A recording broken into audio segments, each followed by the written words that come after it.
right. We'll get your phone calls on that. Mike Florio, Pro Football Talk on NBCSN. Pro Football Talk live every weekday at 5:30 Eastern on NBCSN. First of all. I thought it was hashtag Tommy. Oh, well, it was hashtag Tommy. Tommy, by the way, you've done an incredible job not only covering this, the Russell Wilson stuff as well. You've done. You've been working hard, Mike. Been working hard. Well, I appreciate that, Dan. All right, let's kind of separate here. I don't want to go knee deep in legalese here, but what do we need to know right now about this? Well, what we need to know is it's all moving to federal court. The question is which federal court. The NFL's already filed a lawsuit in federal court in Manhattan trying to get yesterday's ruling upheld by a court of law. I think that's unprecedented for the NFL. The NFL usually sits back after issuing a ruling like this and plays defense, and if the player is going to push it, the player goes to court. The NFL wants to be in a more favorable forum, and this happens all the time in the legal profession. Where you try to get a case resolved could have a very direct influence on whether or not you win or lose. And so the NFL tried to cut off the NFLPA. The NFLPA is going to file today, most likely in Minnesota, and the first fight's going to be which judge is going to handle this case, and that could go a long way toward deciding how this all eventually plays out. Explain the whole cell phone thing here. Well, here's my take on the cell phone, and I think a lot of the truth to these cases get buried in footnotes. And footnote 11 of the 20-page single-space ruling, which gives you a couple of headaches if you try to read it, there's some information in there that suggests the NFL could have tried to put this all back together again and tried to get the text messages that supposedly were on the destroyed cell phone, but the NFL didn't want to do it. And I believe that so much of this is driven by PR now. Yes. I think one of the things the NFL learned in the aftermath of Ray Rice last year was we had to do a better job with PR in these cases. And I think the NFL stumbled into this theory, this theme, this idea that Tom Brady destroyed his cell phone. And it was brilliant how they leaked it to Stephen A. Smith yesterday. That was brilliant because he's controversial enough that caught fire. And the story was, oh, here's Stephen A. Smith. He's at it again with ridiculous claims. Tom Brady destroyed his cell phone. And it gets that idea out there. It primes the pump.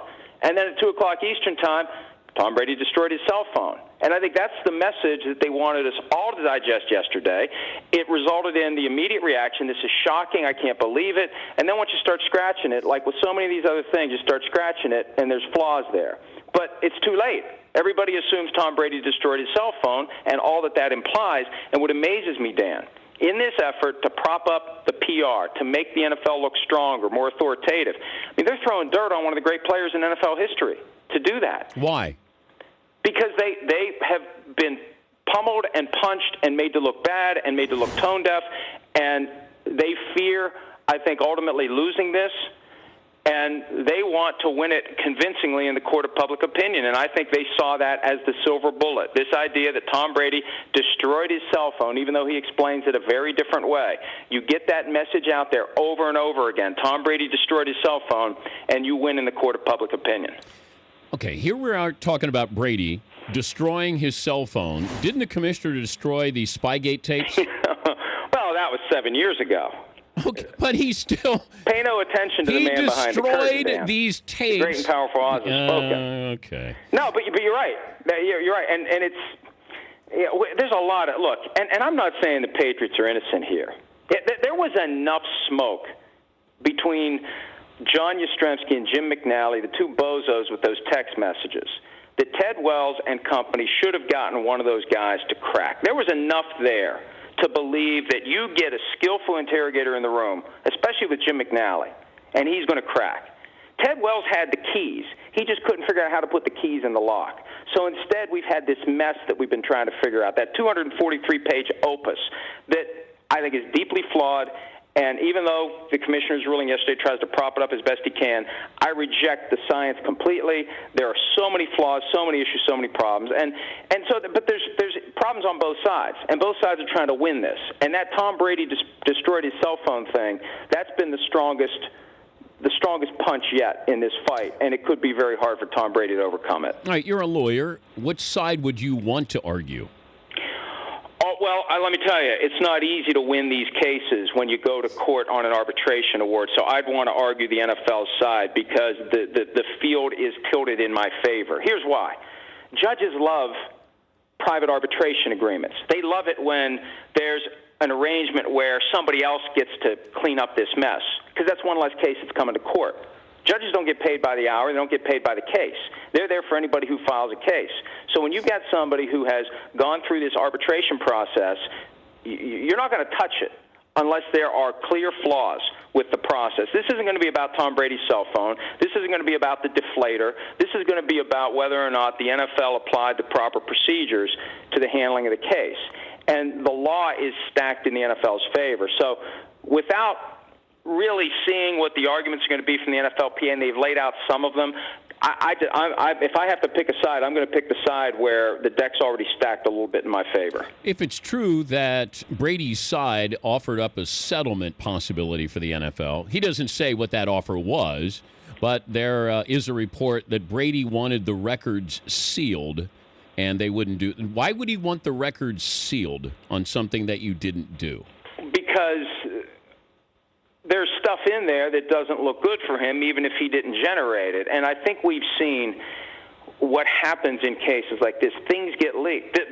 Tom Brady destroyed his cell phone, got leaked yesterday. It was quiet from June 18, when the NFL first became aware of the quote-unquote destroyed cell phone, until July 28. No one knew anything about it.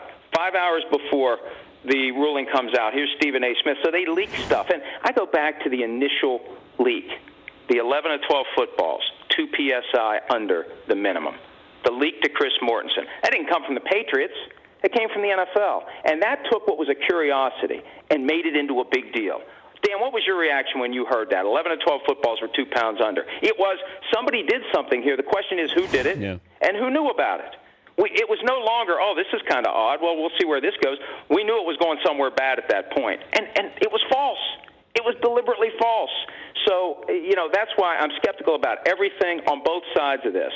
And I'm just trying to cut through the fog and help make sense of it myself and try to help other people make a little sense of it, too. How does Brady get on the field week 1?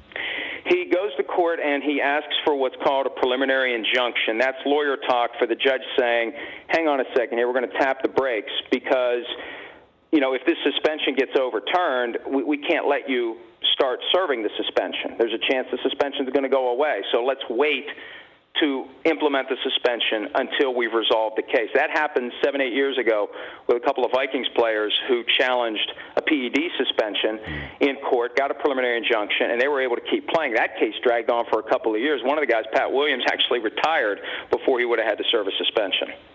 Thank you, Mike. Once again, great stuff. One other thing, Russell Wilson, so Friday is the deadline after that. And what exactly does that mean, that he won't talk about the contract during the regular season? Yeah, his agent told the Seahawks back in February when they first approached him about working out a new contract, this is done the day we go to camp. And they've known that for 6 months. And that's an artificial deadline, but it's very real. And the question here is, keep this phrase in mind, new money. That's the key, new money, because it's not, I've heard 21, and we've reported $21 million a year as the offer, but that still doesn't give him credit for this year. It's not a brand new contract, and it gets complicated, but it drives down the total average, and it's making it harder for the two sides to come together. Guaranteed money is going to be a factor as well. Thank you, Mike. All right, see you, buddy. All right.